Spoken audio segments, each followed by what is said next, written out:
কি ব্যাপার কেসটা ঠিক বুঝতে পারছি না তো। দালাল হঠাৎ সুরে তো নরম করে ফেললো কেন? দালাল এত ভদ্র? কী রে দালাল, তুই আজকাল আবার বসে থাকিস যে লোকে তোকে অবিশ্বাসী বলে, আবার বলছিস কে কি বললো তাতেও তোর যায় আসে না। মানে কোনটা? মানে ওই যে আমরা বলি যেটা, তোর এটা মুখ না পেছন, কোনটা? মানে আমরা ভাবতে গেলে অবাক লাগছে, মানে বুঝতে পারছি না আমরা ব্যাপারটা কী। মানে তুই কোন দিকতে যেতে চাইছিস, কী করতে চাইছিস, সেটা যদি একটু ক্লিয়ার করে বলিস। মানে হঠাৎ করে তোর এই সুর নরম হওয়ার কারণটা কী?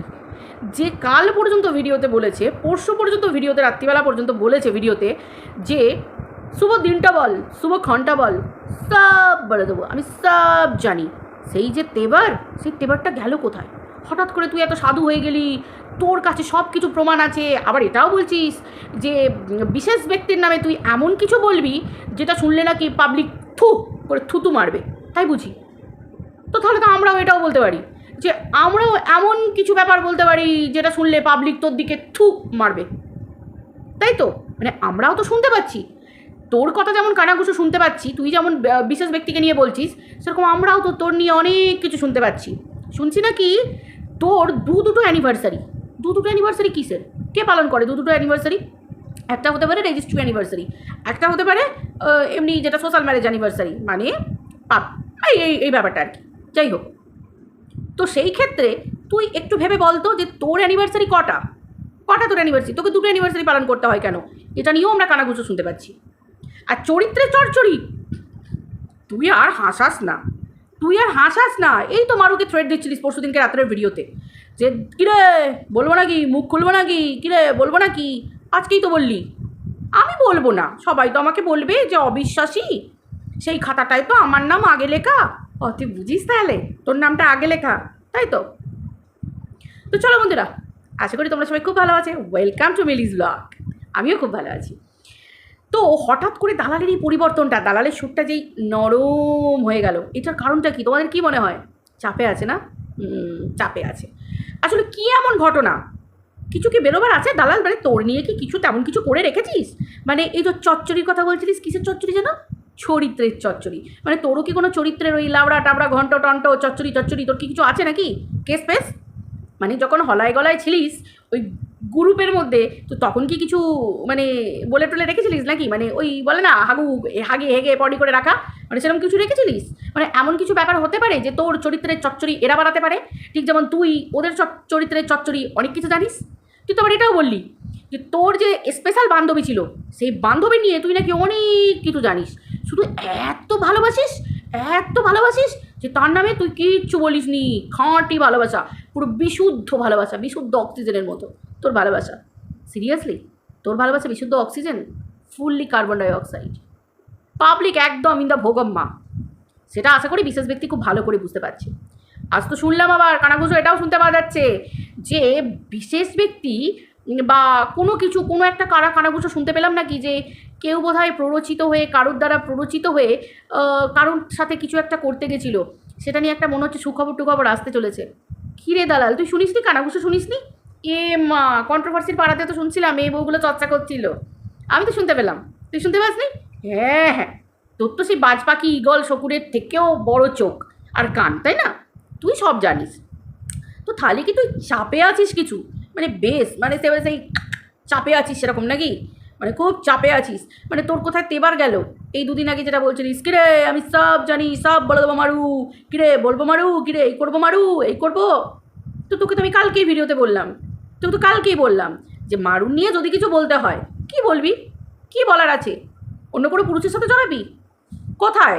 সমুদ্র সৈকতে বেড়াতে গিয়ে সেখানে তো তুই ছিলিস, তোকে তো দিদি হিসেবে পাঠিয়েছিল, তোকে তো দিদি বলে ভরসা করে তোর মারুকে তোর হাতে ছেলে দিয়েছিল। রাখতে পারিসনি? যাকে বোন বলিস তাকে ভদ্র পথে রাখতে পারিসনি? তার সাথে খারাপ কিছু হতে দিয়েছিলিস? মা তুই তো সাংঘাতিক। আবার বলে দিবি করছিস, মানে ওটা কি কালো মেলটা করবি বলেই কি ওই জন্য ঘটনাটা ঘটেছিলিস? সবার প্রশ্ন, তুই এদিক গেলেও প্রশ্ন উঠবে, এদিক গেলেও প্রশ্ন উঠবে, কোন দিকে যাবি একটু ঠিক করে রাখ, তাই তো? আর দেখলাম তুই নতুন এই যে হুল বিষাক্ত হুল, মানে ভীমরুলের হুল, তাকে তুই চিনিস না, চিনতে খুব কষ্ট হচ্ছে। ও মা, তোর ইয়াদদাস্ত চলে যাচ্ছে নাকি? ও মা, কি রে তোর ইয়াদদাস্ত চলে গেলে আমরা কি করবো রে? হ্যাঁ, তোর তো ইয়াদদাস্ত ফেরানোর সময় এসেছে। তোকে তো সব মনে করানোর সময় এসেছে। তোর সমস্ত কিছু একসাথে জড়ো করে এটা করার সময় এসেছে। তো তুই এখন সেগুলো ভুলে গেলে চলবে নাকি? তোর মুখে চরিত্রের চচ্চড়ি, হাসিও লাগে। যে বিশেষ ব্যক্তির কাছে তুই ভালোবাসা নিয়ে গেছিলিস, ভালোবাসা। কালকে খুব বড় বড় ডায়লগ মারছিলিস না, যে যাদের সন্তান আছে তারা তাদের সন্তানকে কী শেখাবে? এই রাখতো, তোর মুখে সন্তানের কথা মানায় না। তুই তো ডাইনি মার্কা কাজ করেছিস। এবার বলবি আমাকে ডাইনি কেন বলছে? ও মা, পরের মায়ের কোল খালি হওয়ার অভিশাপ দিয়েছিস, বাচ্চাদেরকে ওরকমভাবে খারাপভাবে অভিশাপ দিয়েছিস। ওগুলো তো ডাইনিরা করে। কোন নারী কোন মা করতে পারে? আর মায়ের কথা বাদ দে, তোর তো ফাঁকা। তারপরেও তুই কী করে করতে পেরেছিস? এক্স্যাক্টলি। প্রত্যেকবারে ইমোশনাল গেমটা খেলিস না, ফাঁকা কথাটা বলে ইমোশনাল খেলা খেলিস তো। কেন ছাড়বো কেন তোকে? যাদের কোলে আছে তাদেরকে অভিশাপ দিস, মৃত্যুর অভিশাপ দিস, আর বলে নিজের ফাঁকা জায়গা নিয়ে কাঁদতে বসিস, তাই তো? ইমোশনাল ব্ল্যাকমেল মানে কালোমেল করতে বসিস, তাই তো? এটা তো তোর পুরনো অভ্যাস, তাই না? পুটুক করে চোখের জল বার করা, এটা তো তোর পুরনো অভ্যাস। মনে পড়ে যে ঘোড়া যদি ঘাসের সাথে বন্ধুত্ব করে নেয় তাহলে ঘোড়া খাবে কি? সবই যদি বেচা বন্ধ করি তাহলে টাকা কামাবো কেমনে? আমার সব মনে আছে। তুই কীরকম, সব মনে আছে, সব কিছু মনে আছে, আমি ভুলিনি। বুঝতে পেরেছিস? এতদিন তুই সবার দায়িত্ব নিয়ে রাখতিস, ভিতর থেকে খবর। আজকেও বললি বিশেষ ব্যক্তির নিয়ে যদি আরও কিছু বলিস, সবাই নাকি বিশেষ ব্যক্তির গায়ে থুতু দেবে। আর কত থুতু দেবে? সব কিছু জেনে নিয়েই তো তার বর, তার সন্তান সব কিছু নিয়ে সে সংসার করছে।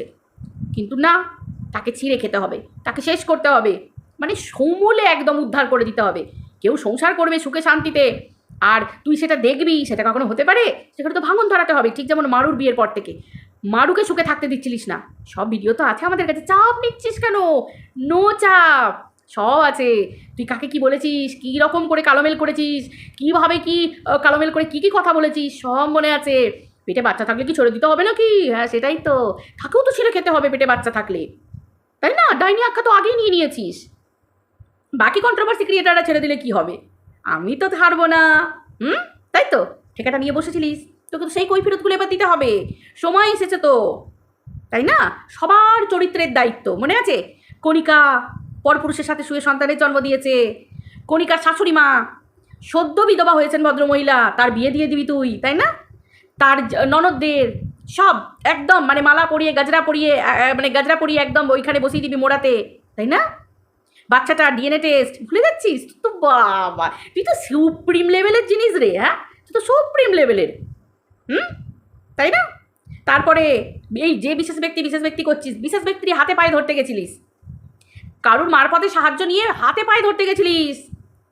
তো তোর যখন ধক থাকে না বলার, তোর যখন মেরুদণ্ড নেই, তুই লোককে বলতে চাস কেন? যে বিশেষ ব্যক্তিকে বোন বলে গেছিলিস, সেই বিশেষ ব্যক্তিকেই তো বিবস্ত্র করেছিস। হঠাৎ করে আজকে নাকি তোর সেই সমস্ত পুরনো ভিডিও দেখলে খুব কষ্ট লাগে, লজ্জা লাগে যে তুই এরকম ভিডিও করেছিস। সে কি রে, এই তো দুদিন আগে তুই ভোরকে গিয়ে কত কি বললি, সেই ভিডিওটা আমাদের কাছে আছে। তুই আস্তে আস্তে প্রাইভেট করে দিলে কোনো অসুবিধা নেই, আমাদের কাছে আছে। নো যা, আছে আমাদের কাছে আছে। জায়গা মতো পৌঁছে দেবার দায়িত্ব আমাদের, চিন্তা করিস না। তুই কাকে কালোমেল করছিস, কাদেরকে কালোমেল করছিস, কাদেরকে প্রমাণ দেওয়ার জন্য উস্কাচ্ছিস যে তোর চরিত্রের চচ্চড়ি দেখেছে কিনা প্রমাণ দাও। তুই দেখেছিলিস কণিকা কার সাথে সম্পর্ক রেখে সন্তানের জন্ম দিয়েছিল? তুই দেখেছিলিস? তার বাড়ির বয়স্ক মানুষ, তার ননদেরা কটা পুরুষের সাথে নোংরামি করেছে তুই দেখেছিলিস? কোথা থেকে খবর আনতিস? খাতা খোলা হবে নাকি রে? কি বলিস? হ্যাঁ, বিশেষ ব্যক্তিকে সংসার করতে দিবি না, আজকেও ইঙ্গিত দিয়ে গেলি যে যদি বলতে বসিস থুতু মারবে তোমরা। ওইটাই যথেষ্ট তোর জন্য, ওইটাই যথেষ্ট, তাই না? তারা তো সরাসরি এসে তোর নিয়ে কিছু নোংরা কথা বলছে না, আমরা কানা ঘুষে শুনতে পাচ্ছি। বিশেষ ব্যক্তি ভিডিওতে এসে তোর নিয়ে তো কোনো নোংরা কথা বলেনি। তুইও বলেছিস যে এমন কিছু বলবো না তোর সংসার ভেঙে যাবে, আবার এও বলছে এমন কিছু বলবো না তোর সংসার ভেঙে যাবে। তার মানে তুই বিশেষ ব্যক্তির সংসারে গেছিলিসই এই নিয়ে যে, এবং তুই করিসও তো তাই। ভালোবাসার নাম নিয়ে তুই ঢুকিস এবং তাদের ভিতরে সমস্ত কিছু জেনে নিয়ে, মানে তাদের সুযোগ সুবিধা নিয়ে, সব কিছু জেনে নিয়ে নিজের স্বার্থ হাসিল করে বেরিয়ে চলে আসিস। এই যে তুই বলছিস তুই চুপ ছিলিস, না তুই চুপ থাকিস নি, তোর যতটুকু দরকার তুই ততটুকু ছিলিস। বিশেষ ব্যক্তি যখন বলেছে যে তোকে ক্যামেরার মধ্যে আনবে না, তখন তুই সেখান থেকে আস্তে আস্তে বুঝে গেছিস যে আমি তো বিশেষ ব্যক্তির ক্যামেরাতেই থাকতে পারবো না, যেটাতে আমি লাভবান হতাম, আমার চ্যানেল গ্রো হতো। সেটাই তো হলো না, এটা একটা ব্যাপার। দ্বিতীয়ত হচ্ছে এই যে বিশেষ ব্যক্তির এটা একটা ব্যাপার। দ্বিতীয়ত হচ্ছে এই যে ব্যবসার কথা, ব্যবসার ক্ষেত্রটা, বিশেষ ব্যক্তির কাছ থেকে তুই সব কিছু বুঝে চলে এলি, বিশেষ ব্যক্তিকে দিয়ে নিজের বিজনেসটাকে খুব ভালোভাবে শাউর করিয়ে নিলি, করিয়ে নিয়ে তুই বেরিয়ে চলে এসে তো স্বার্থ হাসিল, আর তো দরকার নেই, কারণ জানিস ওর ক্যামেরাতেই যখন আসতে পারবো না আর কি দরকার, তাই না? বেরিয়ে চলে এসেছিস। কিন্তু আমার প্রশ্ন এটাই, তুই তো ভয় পাচ্ছিস কেন? মানে কিছুর কি ভয় পাচ্ছিস তুই? মানে কি করেছিস তুই? কাউকে কিছু বলে রেখেছিস তার কোনো ভয় পাচ্ছিস? হঠাৎ করে তোর এমন বদলানো পাল্টানো রূপ কেমন যেন লাগছে। কী সব বাইরে থেকে শুনতে পাচ্ছি, কী সব নাকি হবে, কালকে নাকি কী সব, দেখি দেখি কোন দিকে কি মোড় নেয়, তাই না? আমরাও তো দেখতে চাই, তাই তো? যাই হোক, তো তোমরা ভাববে কি এটা, কিছু না, এই যে আমার ছেলের পুতুল, ডগি পাপি। তো তো এটাই হচ্ছে ব্যাপার, যে তোর সুরটা হঠাৎ নরম হয়ে গেল, তোকে অন্য অন্য মনে হচ্ছে, তোকে তো চেনা যাচ্ছে না। ইমা, তোকে তো আমরা চিনতে পারছি না, তুই কবে থেকে এরকম সতী হয়ে গেলি, তাই না? মানে এত সতী তোকে তো দেখা যায় না, তাই তো? ঘোমটার তলায় নাচ করিস সেটা একটা আলাদা ব্যাপার, কিন্তু এত সতী তোকে মেনে নেওয়া যায় না, বুঝতে পেরেছিস তো? যাই হোক, দেখি কালকে কি হয়, কী সব শুনি, দেখি, তারপর সেরকম ভিডিও করব। আমি আবার প্রমাণ ছাড়া কোনো কথা বলি না, যদি কেউ বলে তবেই সেটা শুনে বলি, নাহলে আর কি করে জানবো? কন্ট্রোভার্সি করতে বসেছি, আর তোকে নিয়ে বলতে গেলে ওই ভিডিও দেখে বলাটাই যথেষ্ট। আড়ি পেতে গোপন সূত্রে খবর তোর মতো এরকম করি না, আর কেউ করেও না তোর মতো, বুঝতে পেরেছিস? বন্ধুরা, চলো, সতীগিরি দেখাতে এসেছে, চাপে আছে, ভয়ে আছে, কে জানে ওর কোনো কেলেঙ্কারি আছে কিনা, ওই জানে, আমরা আর কি করে বুঝবো? একজন কি একতরফা বলে যাচ্ছে যে তোরটা যদি বলতে বসি থুতু মারবে, এবার কি করে জানবো বিশেষ ব্যক্তি কি বলে? দেখা যাক, তার উত্তরের জন্য বসে থাকি, বা কোথাও থেকে যদি শোনা যায় দেখি যে এর আবার কোনো চরিত্রের চচ্চড়ির কেলেঙ্কারি আছে কিনা, লাবড়া ঘন্ট কি করে শুক্তো বানিয়ে রেখে দিয়েছে, দেখি। চলো বন্ধুরা, শুধু শুনতে পাচ্ছিলাম তোর গায়ে নাকি পাঁঠার মাংসের গন্ধ লাগে। তুই এত পরিমাণ পাঁঠার মাংস খেতে ভালোবাসিস, জানতাম না তো, যে তোর গায়েই পাঁটা পাঁটা গন্ধ চলে এসেছে। লে হালুয়া, ভগবান জানে কী করে বেরিয়েছিস। চলো বন্ধুরা, বাই।